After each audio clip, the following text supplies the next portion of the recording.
Кто-то ходит за окном и стучится в двери.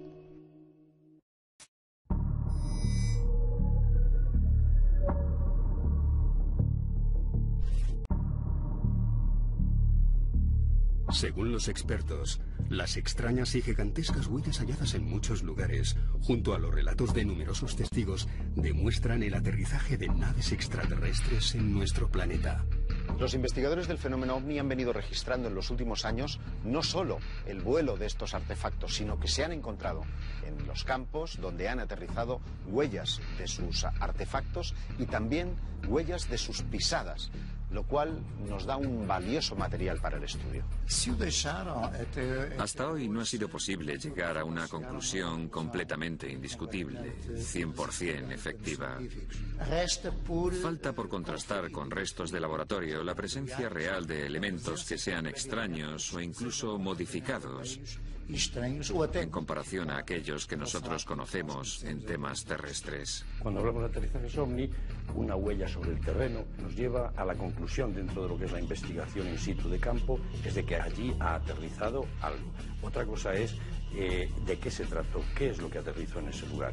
Los investigadores han catalogado una serie de efectos o de evidencias que suelen encontrarse, no en todos los sucesos de aterrizajes ovnis, pero que suelen ser depresiones en el terreno provocados por la huella que deja el eventual sistema de soporte que tenga el objeto para tomar tierra. Suelen encontrarse quemaduras, incluso se ha detectado radiactividad en la zona. Nosotros tenemos un ejemplo muy claro aquí en Galicia, que fue uno de los casos de ovni aterrizaje con humanoides más importantes que se han podido dar en el mundo, y fue lo ocurrido el 7 de marzo del 96 en la localidad de Ferrerías, en la provincia de Lugo.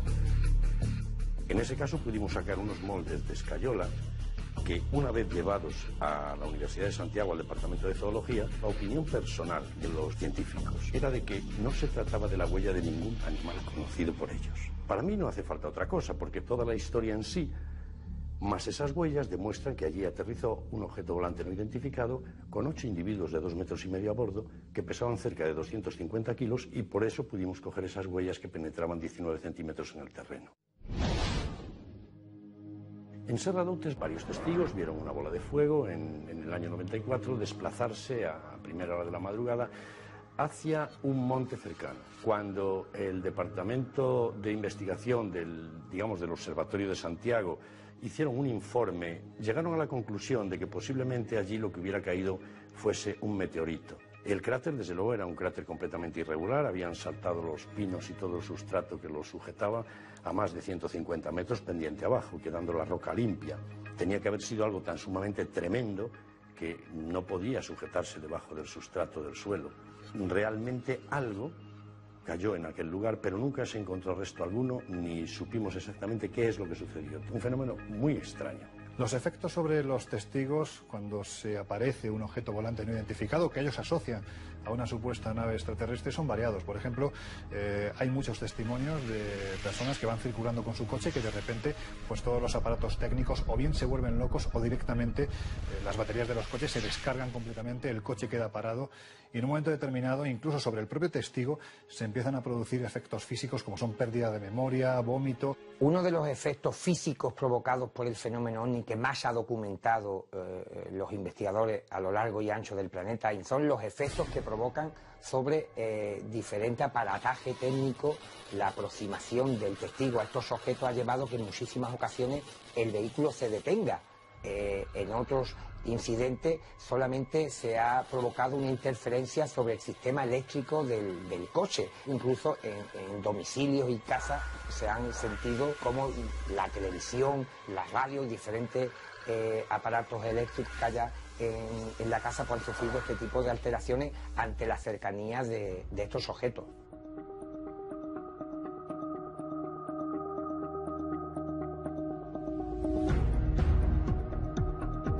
Cuando hablamos de huellas de objetos volantes no identificados asociados al fenómeno extraterrestre, uno de los más llamativos era el que se produjo en la década de los 80 en el Cerro del Pajarito.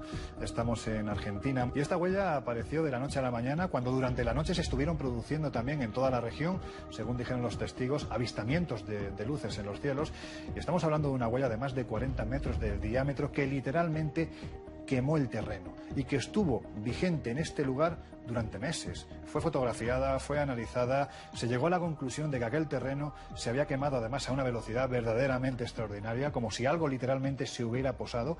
El ejemplo que pusieron, dada la circunferencia que dejó en el terreno, es como si un cigarrillo gigante lo hubieran apagado en la ladera de la montaña. Esta posiblemente sea una de las huellas más sorprendentes de las que se han registrado en torno al fenómeno OVNI.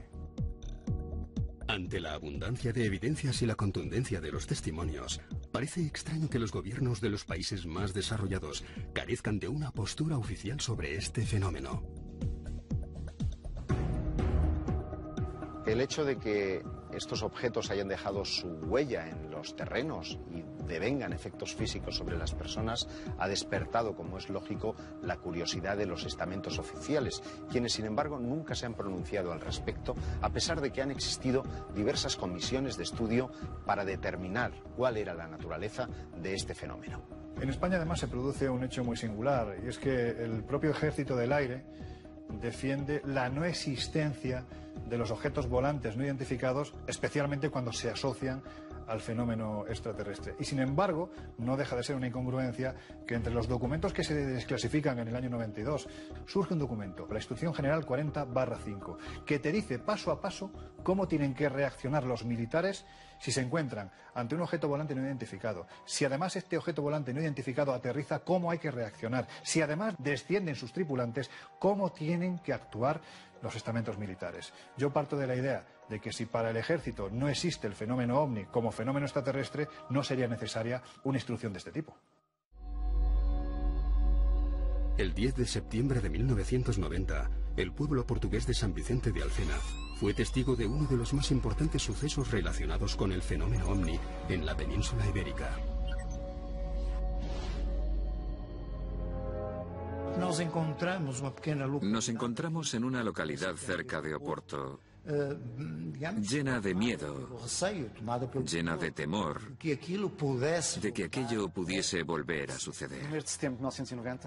En el mes de septiembre de 1990, en un día soleado, hubo un grupo de niños que vio algo en el cielo que les pareció extraño, como si fuera una esfera. Era un objeto que hizo un trayecto por todo el pueblo de Alfena, volando relativamente bajo. Estos niños alertaron lógicamente a sus familiares y a otros adultos que pudieron atestiguar la observación de un artefacto volador esférico con una especie de apéndices o patas que caían de su parte inferior, el cual hizo un movimiento en un radio de cerca de 500 metros durante al menos 50 minutos. A cierta altura el objeto empezó a bajar y parecía que iba a aterrizar. Realmente dio la idea de que iba a aterrizar. El objeto quería aterrizar en un campo de fútbol que existía en la zona. Eso fue corroborado por la policía del campo de fútbol, que observaron desde muy cerca que realmente el objeto estaba prácticamente en el suelo, más o menos a 1 metro de altura.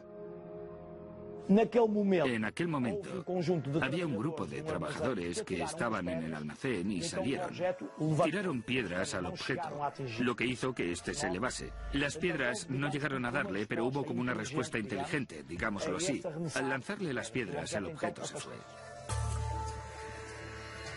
Lo curioso en este caso es que en aquella población había un colaborador de un periódico de noticias que fue a buscar una cámara que tenía a mano e hizo 4 fotografías a una altura a la que prácticamente el objeto no se veía. Eran 4 pruebas de que realmente había pasado algo. La investigación comenzó muy pronto y consiguió recoger las noticias en caliente de lo que allí había sucedido.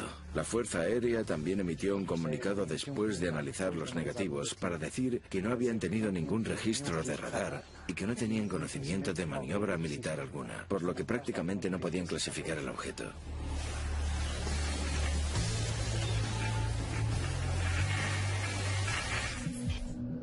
Analizando los diferentes lugares con presencia de huellas o vestigios de posibles aterrizajes OVNI, parece no existir una pauta clara, ni tampoco zonas donde se produzcan con más frecuencia que otras. No lo sé.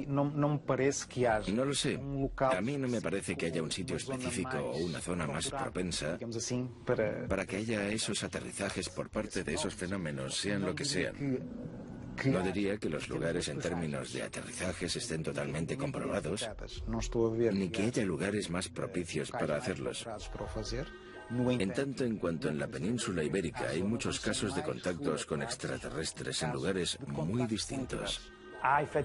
Hay efectivamente zonas donde el número de observaciones es mayor que en otras. Por ejemplo, aquí en Portugal, en el litoral del país, lo cual es conocido en Europa y en el resto del mundo. En general hay también zonas de concentración en las grandes ciudades. Digamos que la idea es que algunas ciudades atraen estos fenómenos. El contar con la presencia de más de un testigo añade más información y credibilidad al suceso. Por esta razón, fue tan importante la experiencia del matrimonio Aníbal y Filomena Matiñas en septiembre de 1983. En la playa de Salgueiros, cerca de Oporto, una pareja que estaba haciendo camping en una zona cercana a la playa, aproximadamente a la 1 o las 2 de la mañana, son sorprendidos por una especie de flash en su tienda de campaña. Sienten algo extraño. Abren la tienda y salen fuera viendo que hay uno o más objetos cerca de la playa, a unos 500 metros de distancia.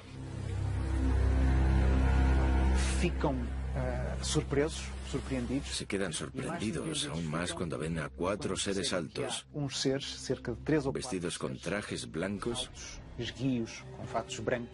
que parecía que flotaban en el aire, muy despacio, en ausencia de gravedad. Parecía que estaban preocupados por investigar lo que pasaba a su alrededor. Parecía que tomaban muestras.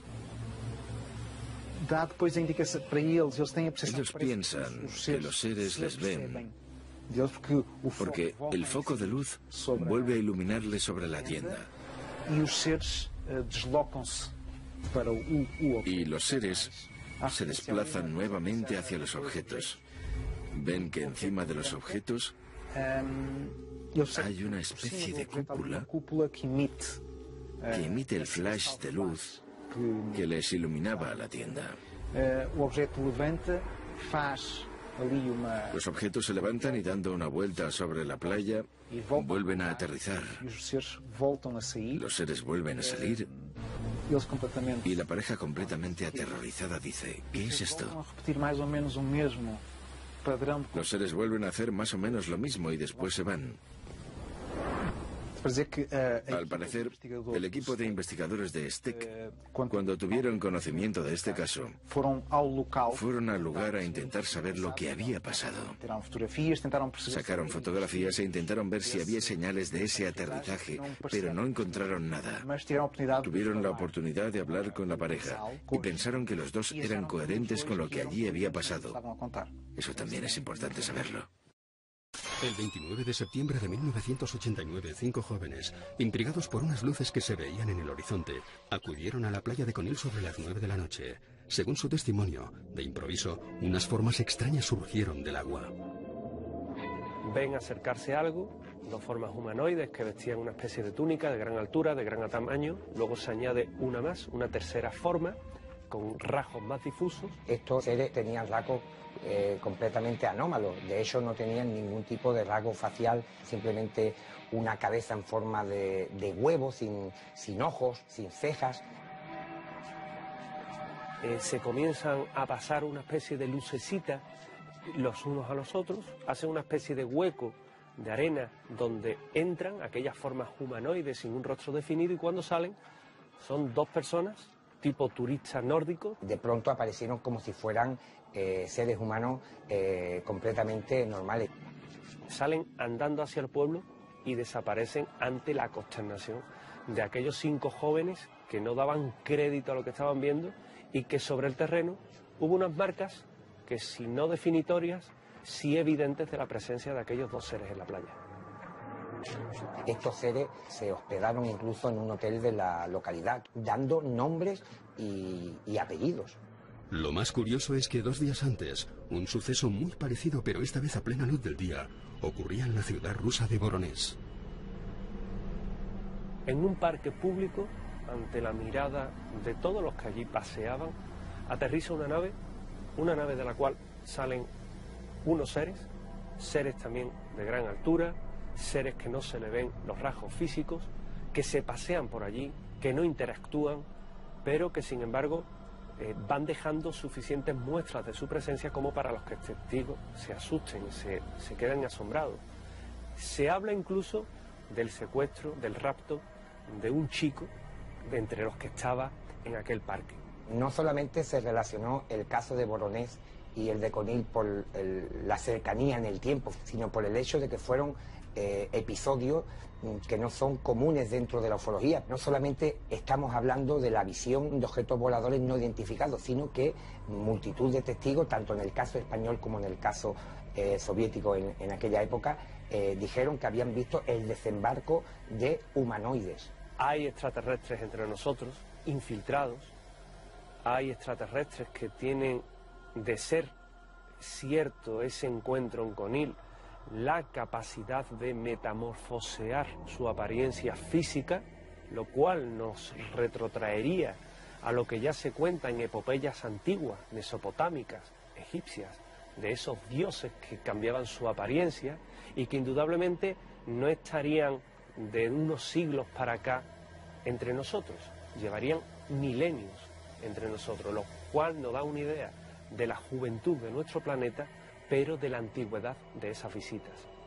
De lo que se desprende de la investigación y el análisis del caso de Conil, podría decirse que en algunas ocasiones seres de procedencia anómala se han podido infiltrar momentáneamente entre la población humana, pero como digo, este es un tema muy peliagudo. Quizás los viejos relatos de poblaciones extremeñas como Garganta la Olla, sobre la aparición de misteriosas criaturas, estuviesen relacionados con la capacidad de transformación de estos seres. Hace 70 años en este lugar se produjeron una serie de avistamientos verdaderamente insólitos. Quizás uno de los más llamativos fue el que protagonizó José Pancho Campo, que estando en un refugio de montaña a altas horas de la madrugada, en un momento determinado alguien llamó a la puerta, abrió la puerta, le invitó a que se cobijara junto al fuego, y cuando fue a azuzar la lumbre se dio cuenta de que este ser, que parecía una monja que iba camino del cercano monasterio de Yuste, tenía, según dijo el testigo textualmente, patas como las cabras.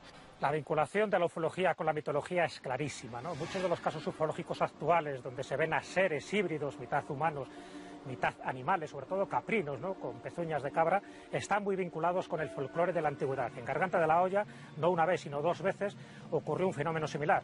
Yo particularmente lo relaciono con fenómenos folclóricos de seres mitológicos muy relacionados con el ciclo de Melusina, donde este tipo de entidades tenían pezuñas de cabra que les daba su parte sobrenatural. Luego, que lo queramos relacionar con los ovnis o no, es otra historia.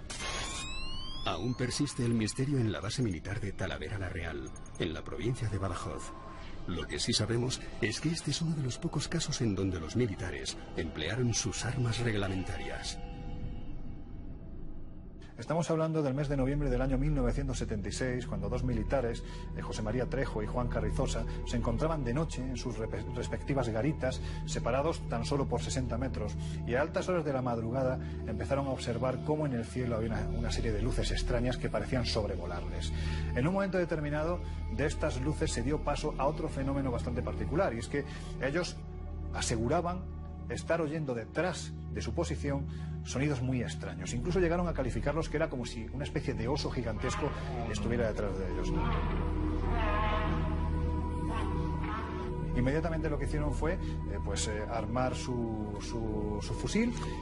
Fueron a buscar a ver qué había ocurrido, si alguien se había infiltrado en esta base militar de Talavera la Real, y cuando se acercaron a la posición que supuestamente ocupaba ese intruso, lo que vieron fue un objeto que había tomado tierra, un objeto luminoso, del que además había descendido una criatura que definieron tenía más de 2 metros de estatura, como si estuviera embozado en un traje verde, como si fuera una especie de buzo. Un ser muy alto, con los brazos en cruz, de color verdoso. Ellos llegan a disparar hasta 500 balas. Entran en una situación caótica, no descubren ningún proyectil después de ese tiroteo. Al día siguiente, cuando se empezó a rastrear la zona para ver qué era lo que había provocado este avistamiento, no se encontraron ni supuesta nave, ni supuesto extraterrestre, ni tampoco las balas que dispararon durante esa noche. Y lo más sobrecogedor, tanto Trejo como Carriosa, como Hidalgo, reciben una extraña radiación. Y a día de hoy no hay información alguna oficial de qué dolencias sufrieron y qué las provocó. El enigma sigue ahí. Algo se apareció en una base aérea española, un grupo de soldados dispararon más de 500 balas y no se sabe a qué. Sabemos que lo ocurrido en la base de Talavera la Real no es el único caso de estas características. Entonces, ¿por qué los estamentos militares guardan silencio? ¿Es por desconocimiento o tratan de ocultar algo? El gobierno de España tiene recogidos evidentemente diferentes encuentros a nivel militar, pero también a nivel de fuerzas de seguridad del Estado, pero sigue habiendo esas cortapisas en torno a un fenómeno que no entienden y a las cuales pues se les trata de dar todo tipo de explicación antes que la de un evento ufológico. El por qué este oscurantismo estaría en que no habría una explicación convencional, puesto que estaríamos hablando de personal suficientemente cualificado que ha visto el desembarco o ha visto en ocasiones no solamente el objeto, sino ha visto a sus tripulantes. En España había mucha expectación en el año 92, en el mes de septiembre, cuando se desclasificaron los primeros informes. Sin embargo, inmediatamente llegó la decepción, porque se habían arrancado folios, se habían añadido otros, y lo más terrible es que se habían añadido las conclusiones. Siempre se trata de buscar una alternativa racional, aunque muchas veces la explicación más improbable es la más evidente. Ese es el problema que nos encontramos actualmente con las explicaciones oficiales en torno a aterrizajes o evidencia física de un aterrizaje extraterrestre. Y ante esto, un estamento militar no tendría más que decir que o el testigo está fabulando o está mintiendo o realmente está frente a un fenómeno extraño, anómalo y que apuntaría a la existencia de no solo naves procedentes de otro mundo, sino a tripulantes. Pero la tapadera gubernamental no pudo silenciar a algunos oficiales de ejércitos europeos que, pese a las posibles represalias, desvelaron la verdad. En 1999 salió a la luz un expediente que debería haber permanecido en la más absoluta confidencialidad. Eran las conclusiones a las investigaciones del Cometa, el Comité de Estudios Avanzados del Gobierno de Francia. El informe Cometa es un estudio llevado a cabo por altos funcionarios del gobierno francés, entre ellos algunos militares y científicos, que tenía por objeto determinar el riesgo para la defensa del fenómeno de los no identificados. De hecho, se basaron en las informaciones del CEPRAN-GEPAN, que es una oficina que pertenece a la Agencia Espacial Francesa, el CNES, que es una de las pocas oficinas, a su vez, que está subvencionada por el Estado francés para investigar el fenómeno OVNI. Básicamente el título del estudio es Los ovnis, ¿para qué nos debemos preparar? ¿Qué implicación tiene en la defensa militar? Hay 500 casos, pero tan solo hay 47 analizados a dedo. Digámoslo así. Se han documentado y no estaban destinadas al público general. Yo no he creído nunca seriamente en el informe Cometa. Te recuerda un poco la desclasificación del año 92 del Ejército del Aire Español. Y al final no dicen, no, oiga, mire, lo que está pasando es esto. No, siempre dejan como una duda, una posibilidad. Se juega con eso. Se juega. Lo interesante del informe Cometa es que no lo firmaba un grupo de ufólogos, sino que era un informe realizado por miembros de los servicios de la inteligencia francesa y militares de muy altísimo rango.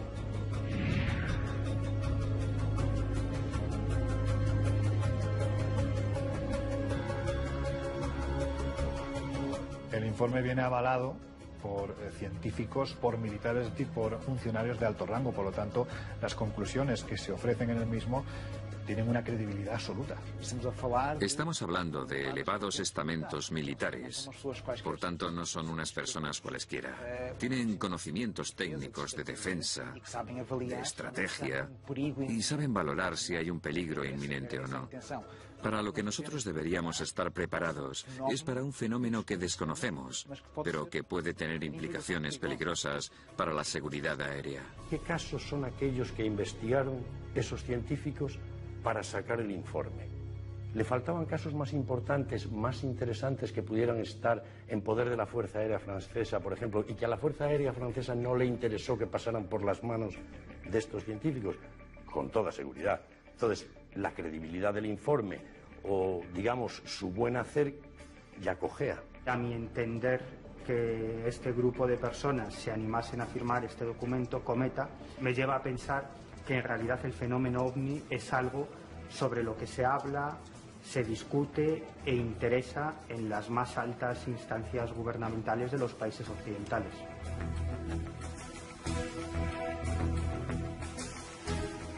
El informe Cometa dio lugar a una publicación monográfica que incluso fue presentada por el presidente de la República Francesa y dio lugar posteriormente a un comité permanente de estudio científico sobre fenómenos aéreos anómalos, que es el único que permanece abierto todavía en pleno siglo XXI. Así visto, aparecen varias cuestiones, principalmente de defensa, lo que supone que así haya más estudios y que estemos más atentos a un fenómeno que es real y que puede tener consecuencias. En ese informe se traslucía la cuestión de que es posible que algunas naves extraterrestres recuperadas por ciertos gobiernos, sobre todo el estadounidense, pues eso fuese la causa de que luego se desarrollase toda una serie de tecnología, ¿no? Y esos firmantes daban visos de credibilidad al incidente Roswell, al caso del famoso estrellamiento de un platillo volante en Nuevo México. Sus conclusiones son contundentes. Hay un 5% de los casos registrados que no tienen explicación alguna, y lo que es todavía más importante, apuntan a la posibilidad de que su naturaleza sea extraterrestre.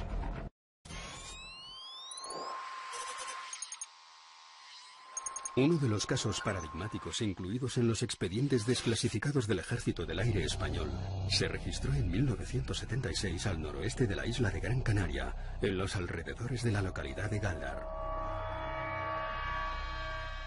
Un doctor, Francisco Julio Padrón, que en el año 76 tiene un avistamiento verdaderamente importante en Gran Canaria, donde observa una esfera de un tamaño gigantesco que está flotando justo al lado de la carretera, en cuyo interior además hay dos seres aparentemente enfrentados uno a otro de más de 2 metros de altura. Así es representado de hecho el croquis en el informe que es posteriormente desclasificado. Eso inequívocamente nos remitía a un objeto no identificado, tripulado en este caso por seres que no tenían nada que ver con la especie humana. En aquel preciso instante en el que el coche pasaba por allí, el objeto salió despedido hacia el firmamento, con la peculiaridad de que una corbeta del Ejército Español, de la Marina, que estaba trabajando en los alrededores, pudo registrar el despegue del asombroso artefacto. ¿Qué es lo que se sabe de estos seres? Pues verdaderamente no se sabe absolutamente nada. No hay una explicación fidedigna, salvo el testimonio de esta persona que, bueno, simplemente explicó lo que vio. Galdar supuso muchas cosas y sigue siendo uno de los grandes enigmas, sobre todo porque los militares tomaron conciencia de que algo que no tenía explicación, que parecía que no pertenecía a nuestra realidad, a nuestro mundo, se colaba en nuestro espacio aéreo español.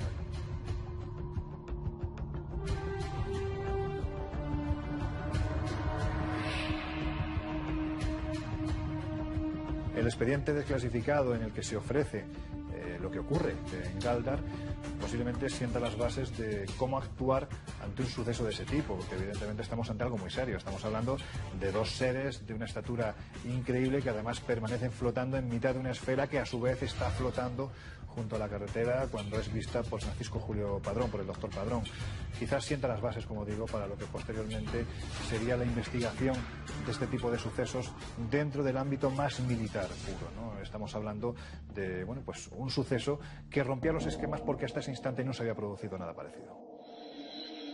Otra de las cuestiones que se plantean a la hora de analizar el fenómeno aterrizaje es que la mayor parte de ellos suceden en los momentos donde se registran las famosas oleadas de avistamientos ovnis. Durante la época de la oleada gallega, entre finales del 95 y mediados del año 1996, es cierto que recogimos varios casos de aterrizajes, ¿no? Algunos francamente espectaculares, con huellas en el terreno, con testigos desde diferentes puntos. Benjamín Suárez Estevez, jefe del Departamento de Fotografía Espacial de la NASA, que fue el que diseñó las cámaras que llevaban acopladas el módulo lunar, y él le daba instrucciones a los astronautas de cómo colocarlas. Referente al tema OVNI, manifestó haber tenido en sus manos fotografías y filmaciones en las que se veían determinados objetos con mucha nitidez. Me parece que yo no tengo por qué dudar de la palabra de este hombre. Parece ser que actualmente las informaciones relativas a todos estos sucesos en los medios de comunicación son menos numerosas que en décadas anteriores.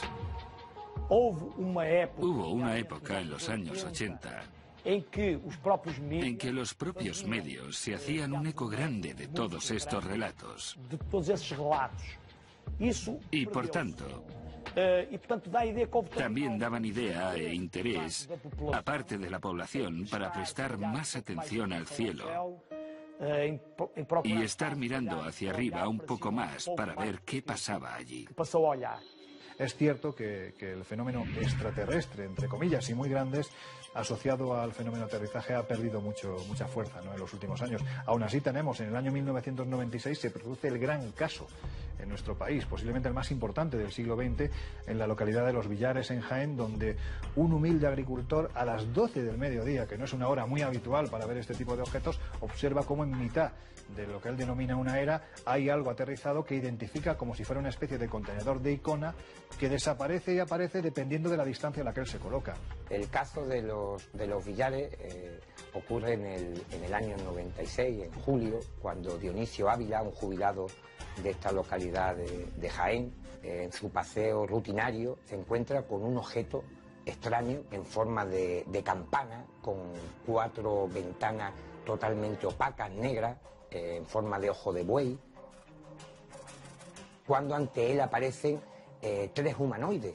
Y un detalle sorprendente y que no tiene parangón con otro evento de este tipo es que durante unos instantes la imagen que se presenta ante Dionisio Ávila desaparece durante fracciones de segundos, como si estuvieran envueltos en algún tipo de campo de camuflaje. Este posiblemente sea uno de los grandes casos porque además dejó una evidencia física. Uno de los seres arrojó una piedra al testigo que hoy en día está en manos de uno de los mejores investigadores que hay en nuestro país, Juan José Benítez. Huellas inquietantes, acciones desconcertantes, realizadas por seres que salían de unas misteriosas naves, podría dar la impresión de no querer pasar del todo desapercibidos. Que un objeto deje huellas sobre un terreno o esté posado junto a una carretera para ser avistado por uno o dos protagonistas, está revelando no una intención de contacto, sino lo que los investigadores denominamos una especie de puesta en escena, como si aquello tuviera un propósito no en el estudio mismo de lo que están haciendo, sino de dejarse ver en esas circunstancias. Lo cierto es que se crea un teatro del absurdo en el que prácticamente el testigo se ve manipulado, se ve superado por las circunstancias, convierte su vida desde el instante en el que tiene esa experiencia, pues prácticamente convierte su vida en una auténtica búsqueda, ¿no? El objetivo es intentar dar explicación a eso que de una forma u otra le ha roto los cánones para siempre. El factor ovni es curioso. Por un lado se quiere mostrar y por otro lado no.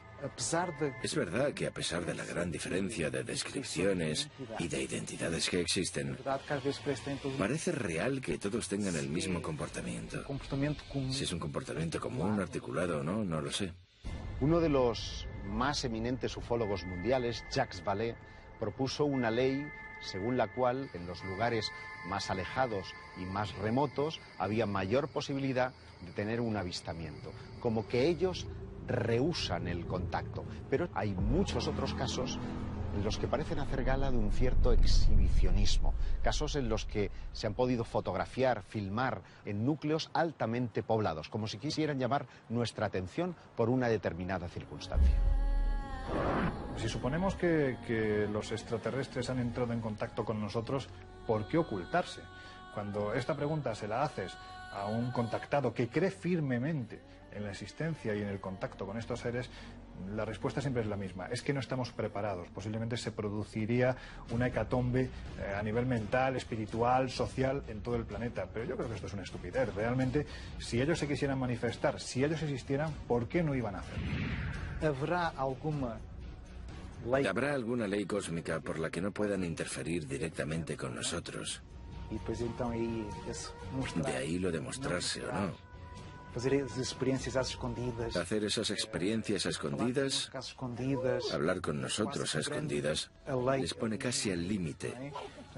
Por tanto, seremos un planeta desolado por la existencia de esa ley de no interferencia, que a veces es llevada al límite. ¿Y por qué no? Después de analizar los diversos casos sobre las huellas y la presencia de naves y seres alienígenas, ¿se puede afirmar que los extraterrestres han aterrizado en nuestro planeta? Yo pienso que existen pruebas más que suficientes de que hay fenómenos de aterrizaje por todos los indicios que tenemos. En el suelo, en las plantas. De hecho, hay testigos. Pero si vas a buscar pruebas físicas, hay muchas evidencias. Ahora bien, llegar a conclusiones de qué puede ser es diferente. Disponemos de suficientes pruebas y elementos de juicio, desde mi punto de vista, para afirmar que los ovnis han aterrizado, y no una ni dos veces, sino miles y miles y miles de veces. Si nos basamos en la mayoría de testimonios y vestigios hallados, parecería que estos supuestos aterrizajes se realizan con tácticas y estrategias premeditadas. A mí lo que me llama la atención es que cuando hablamos de un supuesto aterrizaje, especialmente en el año 95, que se produce una oleada verdaderamente importante en territorio gallego, generalmente siempre va acompañado de la aparición de lo que se denomina un humanoide. El número tan elevado de este tipo de seres que los testigos aseguran haber visto, a mí me sorprende porque posiblemente no encontramos un fenómeno similar en ninguna otra parte del mundo. De un modo general, la idea que me surge es que el fenómeno siempre se escudó en un modelo establecido. Se muestra y huye, dejando siempre una evidencia carente de análisis. Lo que observamos aquí también es una relación entre la evidencia física, la demostración física probada y verificable, y aquí lo que parecería más bien es una especie de espectáculo, de show montado, con intenciones que se nos escapan en lo absoluto. En todos los casos relacionados con el fenómeno extraterrestre, funcionarios y militares se muestran reacios a dar explicaciones.